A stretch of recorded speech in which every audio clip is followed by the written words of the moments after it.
आपको नहीं मिल रहा है रेस्ट तो फिर भी भरना पड़ेगा आपको इंटरेस्ट, तो पूरा लीजिएगा इंटरेस्ट ताकि बाद में मिल सके आपको रेस्ट।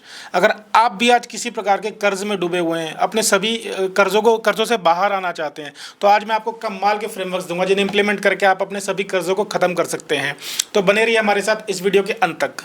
नमस्कार दोस्तों, मैं आनंद भाटिया, स्वागत है आपका हमारे इस ब्रांड न्यू वीडियो में जिसका नाम है डेब्ट मैनेजमेंट, या कहें तो कर्जे से बाहर कैसे निकलें। अगर आपने इस वीडियो को पूरा देखा तो मैं चैलेंज के साथ कह सकता हूं कि आप अपने सभी लोन्स को खत्म कर लेंगे। आज अगर हमारे देश के व्यापारियों पे कोई सबसे बड़ा बोझ है तो वो है कर्ज का बोझ। Due to lack of knowledge, due to lack of calculation वो कर्ज में चले जाते हैं। चाणक्य भी कहा करते थे कि कर्ज रोग और शत्रु को जितनी जल्दी हो सके समाप्त कर देना चाहिए, और इसमें उन्होंने कर्ज को सबसे ऊपर सबसे पहले रखा है। कर्ज एक ऐसा जंजाल है जिसे लेना तो बहुत आसान है, लेकिन इससे बाहर निकलना उतना ही मुश्किल है। भाई साहब, ये जो कर्ज का बोझ है ना, ये किसी को नहीं छोड़ता। ये व्यक्ति को, परिवार को, समाज को, बल्कि पूरे के पूरे देश को खा जाता है। देख लो आज अपने पड़ोसी देशों का हाल, पाकिस्तान का, श्रीलंका का हाल देख लो। कर्ज के कारण ही ये देश बर्बादी के कगार पर खड़े हैं। हमने बड़े बुजुर्गों से एक बात हमेशा सुनी है, आपने भी सुनी होगी, कि बेटा कुछ भी कर लेना लेकिन कर्जा मत लेना। एक टाइम का खाना कम खा लेना लेकिन कर्जा मत लेना। एक वर्ड है लोन, यानी कि कर्जा, जो खुद ही कह रहा है कि लो ना, लेकिन कर्ज जो है ना, लोन जो है ना, आजकल हम सभी के लाइफ में कल्चर सा बन गया है। नया फ़ोन लेना है या नया लैपटॉप, नई बाइक लेनी है, नई कार लेनी है, या नया घर लेना है, या नए घर की कोई भी चीज़ लेनी है, घर का कोई भी सामान लेना है, हर चीज़ पर लोन अवेलेबल है। और तो आजकल ग्रोसरीज पर भी EMI अवेलेबल है। मतलब बर्बादी का पूरा इंतजाम कर रखा है। कपड़े खरीदने हैं तो उस पर भी EMI अवेलेबल है। एक एग्जांपल देता हूँ, मेरे पास एक लड़का आया, 24-25 साल का होगा, नई जॉब लगी 3 महीने पहले। कहता है सर मैंने नया फ़ोन लिया है। देखो, मैंने कहा फ़ोन तो बहुत शानदार है, कितने का लिया? कहता है सर 1.25 लाख रुपए का। मैंने कहा भाई पैसे कहाँ से आए तेरे पास? कहता है सर नई जॉब लगी है मेरी। मैंने पूछा सैलरी कितनी है? तो कहता है सर 25,000 रुपये। अभी से कोई समझाए कि 25,000 रुपये सैलरी है और 1.25 लाख रुपये का फ़ोन ले आया। पूछो तो कहता है सर आपको नहीं पता, EMI का बहुत अच्छा ऑफर अवेलेबल था, मैंने इंटरेस्ट फ्री EMI कराई है सर, एक भी रुपये इंटरेस्ट नहीं देना और पैसा 1 साल में देना है, और EMI कराओगे तो 5,000 रुपये का अलग से डिस्काउंट भी मिल गया। फ़ोन तो 1,30,000 का था सर, मैंने 1.25 लाख रुपये का लिया है, मैंने 5,000 का डिस्काउंट करा लिया। देखा सर कितना समझदार हूँ मैं। मतलब इतने शान से और बता रहा है कि 25,000 रुपये सैलरी और 1.25 लाख रुपये का फ़ोन ले लिया। और ये आदत ना सिर्फ फ़ोन पे आके नहीं रुकेगी, अभी तो बस शुरुआत हुई है। कल किसी और के पास कुछ दिखेगा, जैसे महंगी बाइक, ब्रांडेड वॉच, बस एक और EMI। इस तरह होती है ट्रैप में फंसने की शुरुआत। एक्चुअली ना इसका एक रीज़न ये भी होता है कि बिना मैच्योरिटी के पैसा मिल गया, बिना मेहनत के पैसा मिल गया, तो उसकी कदर भी नहीं होती। मेहनत करनी शुरू भी नहीं करी है, 3 महीने पहले जॉब लगी है और बैंक ने दे दिया 5 लाख रुपये का लोन का ऑफर, बैंक ने दे दिया 5 लाख रुपये की लिमिट का क्रेडिट कार्ड, तो वो क्या करेगा? पैसा बर्बाद ही करेगा। फ़ोन लेगा, बाइक लेगा, दिखावे पे पैसा खर्च करेगा। एक बहुत शानदार एग्जांपल देता हूँ हनुमान जी का।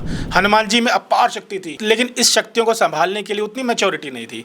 बचपन में हनुमान जी बहुत ज़्यादा शरारती थे, नुकसान किया करते थे, इधर से उधर पेड़ को उखाड़ देते थे, संत लोग सभी परेशान हो जाते थे उनसे। लेकिन हनुमान जी कहाँ किसी के कंट्रोल में आने वाले थे, सभी को तंग करते थे। अब शक्ति तो इतनी ज़्यादा थी कि पेड़ को हाथ लगाया और पेड़ उखड़ गया, और तो और सूरज को फल समझ के निकल गए। तो आखिर में क्या हुआ? श्राप देना पड़ा उनको कि अपनी शक्तियाँ भूल जाओ। और जब मैच्योर हुए तो भगवान राम को उनकी ज़रूरत पड़ी, तो जामवंत जी ने उनको उनकी शक्तियों का एहसास कराया।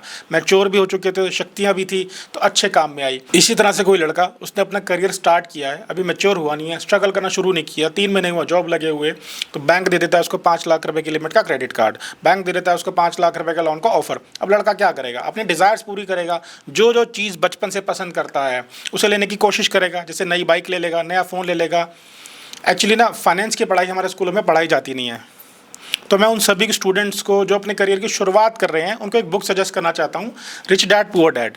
अपने करियर की शुरुआत करने से पहले एक बार इस बुक को ज़रूर पढ़ लें। हाँ, ऐसा भी नहीं है कि सभी तरह के लोन्स खराब होते हैं, क्योंकि लोन्स ना हमेशा 2 प्रकार के होते हैं।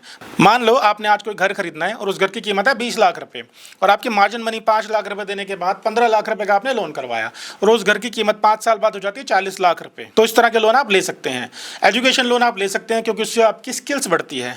आप जब लोन लेते हैं और जिस पर्टिकुलर चीज़ में आप इन्वेस्ट करते हैं और उसकी कीमत बढ़ जाती है, तो उस लोन का आप ले सकते हैं। मान लो कोई पर्सन आज अपना बिजनेस स्टार्ट कर रहा है और उसके पास 5 लाख रुपए हैं, और उन 5 लाख रुपए से वो 50,000 रुपये महीने का रेवेन्यू कमा रहा है, जो एक अच्छा फिगर है।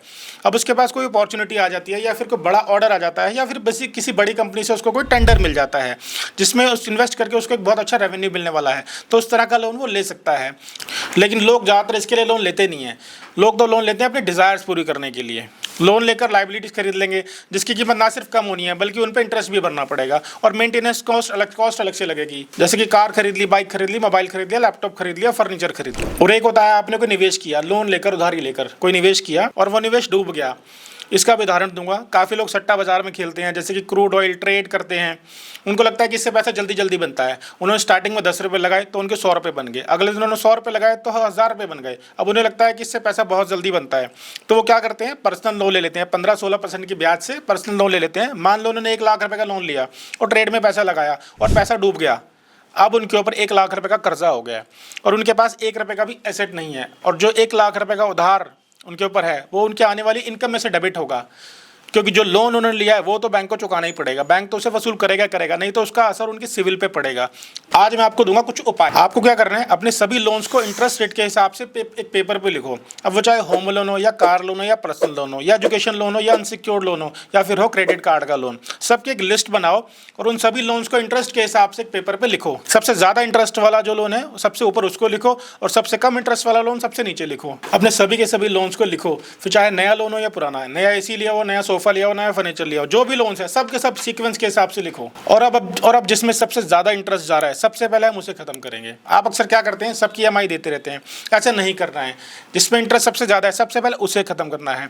क्रेडिट कार्ड पे सबसे ज्यादा इंटरेस्ट होता है तो सबसे पहले क्रेडिट कार्ड को ही खत्म करेंगे। जिस पे इंटरेस्ट कम है उसको बेशक मिनिमम पेमेंट पे रख सकते हैं, लेकिन जिस पे इंटरेस्ट ज्यादा है उस पर हमला बोल दो, बड़ा बड़ा EMI दो और उसे खत्म करो। एक बात बताऊं, क्रेडिट कार्ड जो है ना उसको आज ही जला दो, तोड़ के फेंक दो, क्योंकि क्रेडिट कार्ड तो बना ही आपको बर्बाद करने के लिए हैं। क्या आप जानते हैं क्रेडिट कार्ड कंपनियां 35 से 40% तक इंटरेस्ट आपसे वसूल करती हैं। तो सबसे पहले तो हम क्रेडिट कार्ड को ही खत्म करेंगे। अब देखते हैं किस पे कितना कितना इंटरेस्ट होता है। क्रेडिट कार्ड पे होता है 32% इंटरेस्ट, अनसिक्योर्ड लोन पे होता है लगभग 20% इंटरेस्ट, पर्सनल लोन जो आप लेते हैं उस पर लगभग 16% का ब्याज होता है, एजुकेशन लोन पे होता है 12%, कार लोन पे होता है 10% तक का इंटरेस्ट। और अब एक लिस्ट बनाएं, एक तरफ लिखें आपकी टोटल मंथली इनकम और एक तरफ लिखें आपके टोटल मंथली एक्सपेंसेस। सब के सब लिखें, जैसे कि मंथली सैलरी, कोई साइड इनकम है तो वो भी लिखें। अगर आपका पार्टनर भी वर्किंग है तो उसकी सैलरी भी लिखें और दूसरी तरफ लिखें अपने सारे एक्सपेंसेस को। अगर आप हस्बैंड वाइफ दोनों वर्किंग है तो ट्राई करो कि एक की सैलरी से घर चलना चाहिए और एक की सैलरी टोटल लोन्स क्लियर करने में जाए। अगर आपका पार्टनर वर्किंग नहीं है तो आप कोई पार्ट टाइम इनकम ढूंढ सकते हैं, जैसे कि एफिलिएट कर सकते हैं, कोई अच्छी नेटवर्क मार्केटिंग कंपनी ज्वाइन कर सकते हैं, पार्ट टाइम ओला या उबर चला सकते हैं, कंटेंट राइटिंग कर सकते हैं, फ्रीलांस फोटोग्राफी कर सकते हैं, LIC एजेंट बन सकते हैं, डेटा एंट्री एग्जीक्यूटिव बन सकते हैं, पार्ट टाइम टीचिंग कर सकते हैं। आपको क्या करना है, अपने अंदर के इंटरेस्ट को ढूंढना है, अपने अंदर की स्किल्स को ढूंढनी है और अपने पैशन को ढूंढना है और उसके हिसाब से आप अपनी सेकंड इनकम जनरेट कर सकते हैं। केटरिंग का काम भी आप कर सकते हैं, जो PG में टिफिन सप्लाई करते हैं। कोई वीडियो एडिटिंग सीख के वीडियो एडिटिंग कर सकते हैं। वीडियो एडिटिंग के लिए कितने ही टूल्स यूट्यूब पर फ्री अवेलेबल हैं। व्लॉगिंग कर सकते हैं। इस तरह आप एक साइड इनकम जनरेट कर लेंगे जो आपको लोन्स को जल्दी क्लोज करने में आप काफ़ी हेल्प करेगी। कभी कोई सरप्राइज फंड आपको मिल जाता है तो उसको घूमने फिरने में ना लगाएं, जैसे कोई टैक्स रिफंड आ गया, कोई LIC का टर्म्स पूरा हो गया, कोई PF का पैसा आ गया या कोई पुराना दिया उधार का पैसा वापस आ गया। जब तक लोन खत्म ना हो जाए कोई एक्स्ट्रा खर्चा नहीं करना। कभी घर के लिए नया सोफा ले आए, नया टेबल ले आए, कुछ नहीं लेना। जब तक लोन खत्म ना हो जाए कोई फालतू खर्चा नहीं करना। जो भी पैसा है ना डेप्ट पे फेंक के मारो, लोन पे फेंक के मारो।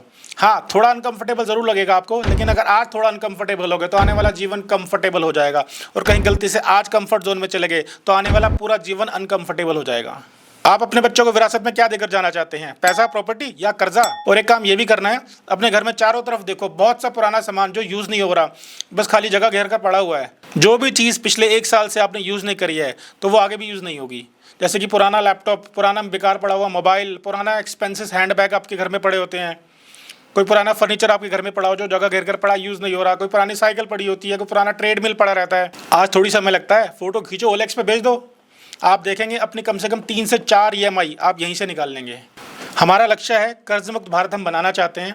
अगर आपका कोई भी दोस्त या परिवार का कोई भी सदस्य या कोई रिश्तेदार कर्जे के कारण परेशान है तो उनको वीडियो भेजो और ऐसी और वीडियोस पाने के लिए हमारे चैनल को सब्सक्राइब करें। आपके अपने प्यार और सहयोग के लिए आप सभी का बहुत बहुत धन्यवाद।